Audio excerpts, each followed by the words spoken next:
Hi everybody, welcome. This is my Inside HYROX London Olympia edition video. Now, historically, these have been called my walk the floor videos, and it is still very much just that. In this video, I will be going from the very start line all the way through to the finish line, featuring all the exercise stations as we go. I will be briefly touching on form and movement standards, sort of relating a little bit of what I've learned as we go. I'll be pointing out things of interest like the board that keeps track of your laps and what exercise station. I'll be pointing out things related to the running and the importance of training for it. Lots of useful little tips, but nothing too pressing, nothing too, I'm not trying to force my views on anybody. This is just a way of showing you guys the venue. It's really very much oriented at sort of first or second timers, people that have never done the sport before, or perhaps people that are interested in taking part at London Olympia. Now, I would normally film these introduction videos outside of the buildings, featuring the building in the background, but London Olympia, despite how beautiful it is on the inside, is currently covered in an immense amount of building work. And I did try and film this video outside London Olympia, and I took my camera outside, and I was talking to camera as I often do, only for a Cockney white van man to drive by and call me an effing plonker. Thank you, London. Anyway, so let's get inside now, and we will have a little look around, and we will get to the start line.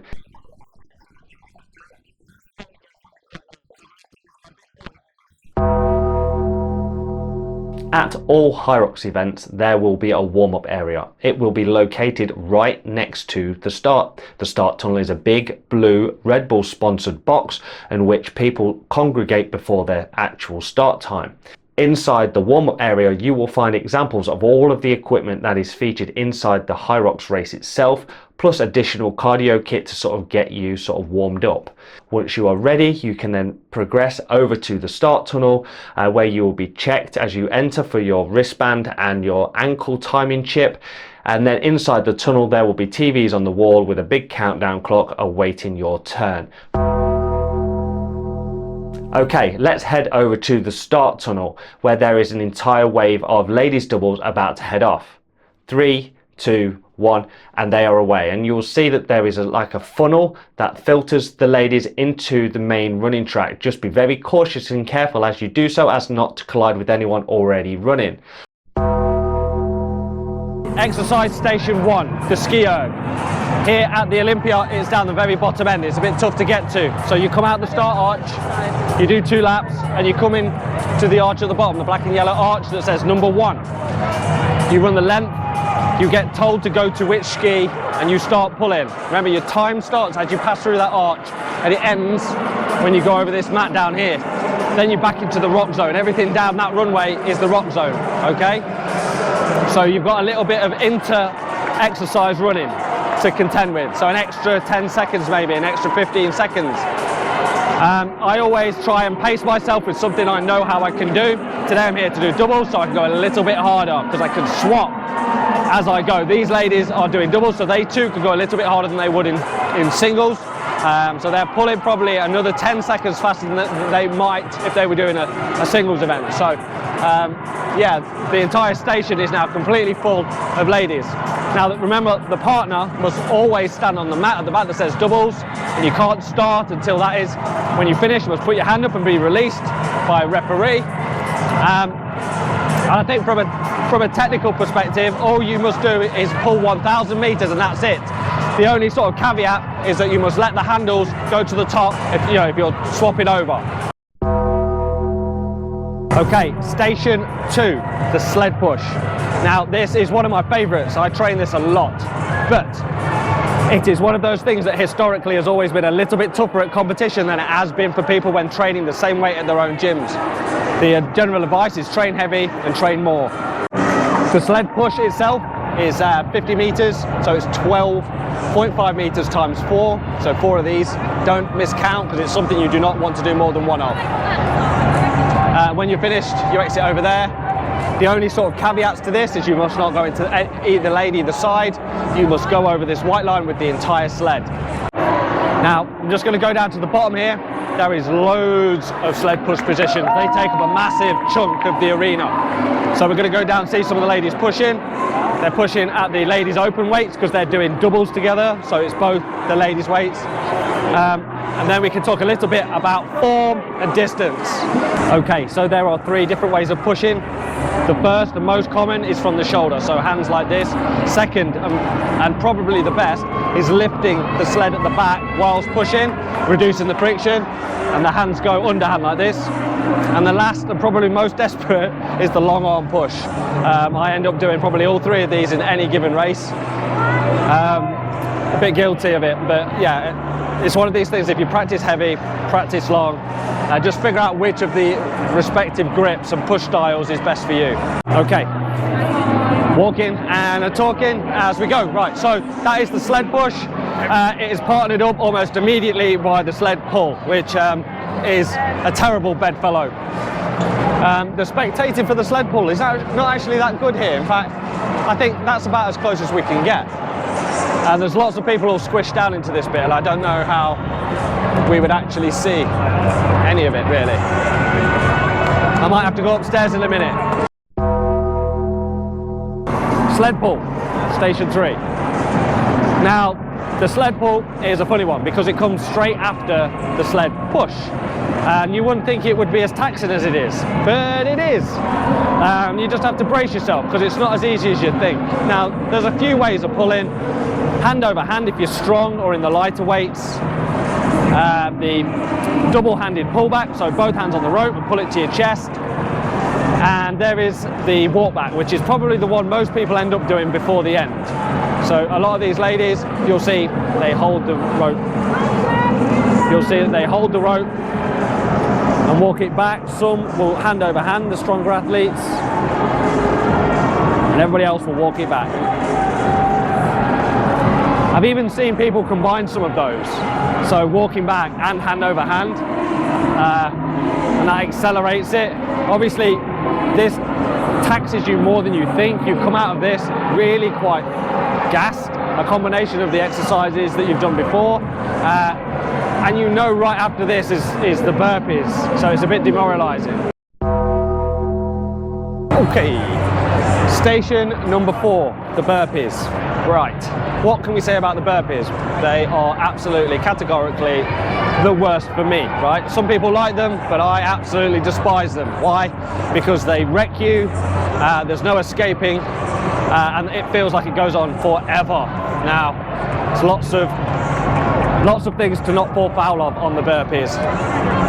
Let's talk about them real quick while watching some in action. At burpees now, we've got some ladies that are going this way. By the looks of it, it is just an out and back.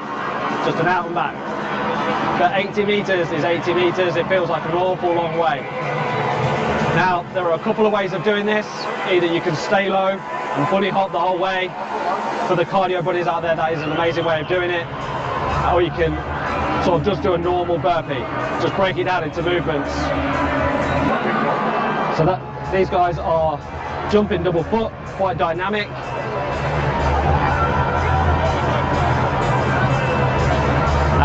These guys are doing probably more typically what I would do, where you step up and step down, and that's okay.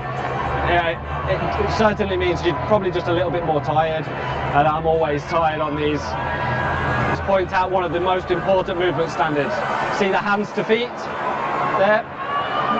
That lady is absolutely amazing at it. Her hands are actually touching her feet, so no one is going to quibble that. The rule is 1 foot from the foot.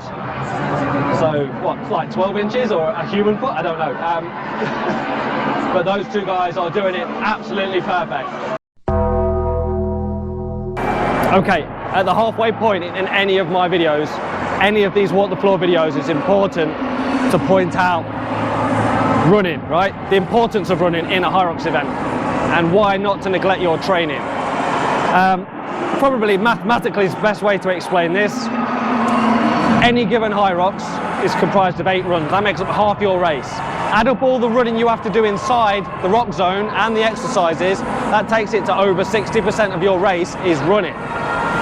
Now, you can get better at running in a number of different ways, but I like to sort of do it quite simply: distance, speed, and gradient, and you can break that up into intervals. There's many ways to get better at running. Probably one of the biggest bits of advice for Hyrox specific running is compromise legs. So tire your legs out and then go for a run. It doesn't have to be very long. Work something heavy, squats, sleds, until your legs are tired, and then get on the treadmill or get outside and do a run and repeat that. Get your legs conditioned and used to being compromised, tired, jelly-like. Just get out and do it, but do not neglect it, all right? Take that tip to the bank. So one of the things I always touch on is the digital screen that's on the running track, and I don't get that close to it normally. But at the Olympia here, I can get right up close to the screen and show you what it's actually doing. So, let me just show you. As the runners go over a mat there, and a mat here, now as you can see it's constantly updating, rotating, and it tells you which run and which workout station you're on. Problem is, this screen is not, that screen is not infallible. It sometimes goes wrong, it sometimes crashes, sometimes goes off completely. My last event, I didn't even come up on the screen at all. So I thought everything was broken. It's not, it's a bit of technology and it's not 100%. It's there to help you. Do not rely on it. Count your laps, know what's next, know the course, check the map. Simple tips, but it's important. All right. Okay, station 5, the row. Now, this is one of those ones, a little bit like the ski, where you have to choose a pace you know you can do. Find a pace you've practiced in the gym. For me, that's about 150, maybe 145. But know what you can do. You go a little bit harder, maybe 10 seconds harder if you're doing doubles, like these ladies are. So a little bit like the ski, remember that you've got all this way to run. It is added onto your row time. With regards to doubles, you've got a doubles mat at the back of every rower. The doubles partner must stay there and they cannot interfere in any way. No foot straps, handles or damper, nothing. Okay, station number 6, the farmer's carry. Now, the farmer's carry is one of my favourites for a few different reasons. Mainly it's simplicity, it's just pick it up and run as fast as you can. 200 metres though, that's quite a long way. And I'll talk why that's actually quite difficult in a minute. Okay, so the farmer's carry, why it's actually difficult, the distance makes it a race against time, a race against your grip. Now, when you pick them up, it doesn't feel too bad, but by about 100 metres, your hands start to fatigue.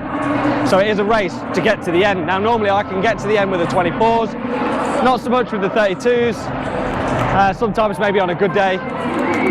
The rules with regards to doubles, wherever you put them down, your partner can pick them up. It's that simple. The partner must always run behind the person doing the work. That's probably the only sort of caveat. It allows for overtaking, it's just courteous. Okay, so there's 3 sets of weights. There are the 16 kilos for the ladies opens, there is the 24s for the men's opens and the ladies pro, and the 32s for the men's pro. Don't pick up the wrong ones, you will regret it. Station number 7, the lunges. What can I say about lunges is that they are the proverbial sting in the tail. They are the penultimate exercise and they set you up to be absolutely devastated by exercise 8 and the finish. I'm going to see if I can just sneak a peek over the fence here. It's another one of these where they've got a very short amount of barrier for spectating. Obviously they are hoping more people go up to the balcony for this one. So let's talk real quickly about the things you should or shouldn't do for lunges. 1, knee must touch the floor. You must lunge over the start line and lunge over the finish line. Your feet cannot be on the line. You cannot put the bag down anywhere. Just remember that, anywhere, at any point, even as doubles. So unlike the farmer's carry, which comes before it, you cannot put this bag down or an immediate penalty. With regards to doubles, you can pass the bag at any point between you and your partner, but you have to figure that out without dropping it on the ground. Easier said than done if you're at different heights and things like that. So, and the bag must not travel forward. When your partner takes over, they must take over from your footsteps or level with your footsteps.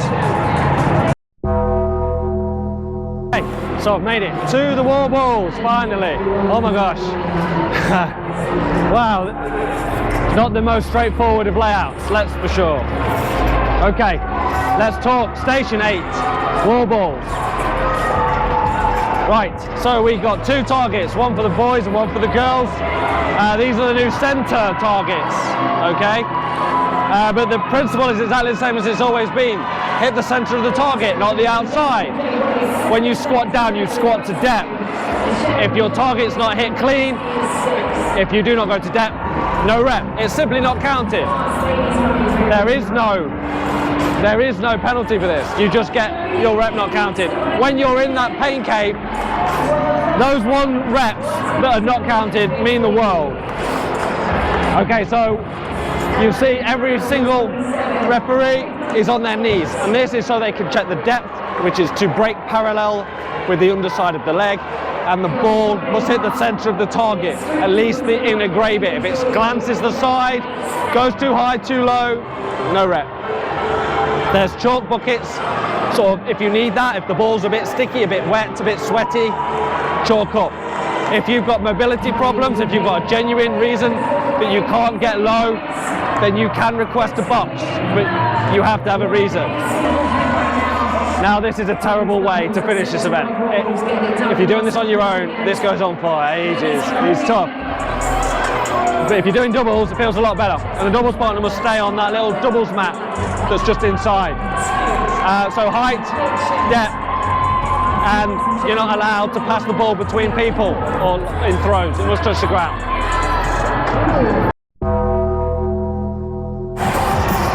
Okay, when you finish, 100 wall balls and all that Hyrox is behind you, straight up here to the finish line. And your time will come up on that board and it'll say new finisher. Tracy and Lisa, 150. Get your photo taken there, really good photo. So make sure you throw a gun show or smile or cry, anything. And then you can have a little lie down and you get yourself a patch. The patch. 120. Worth it. Okay, that is this venue done. London HYROX Olympia, walk the floor inside HYROX. If this video has been helpful to you, please give the channel a subscribe, and I will see you in my next video soon. Alright, heart out.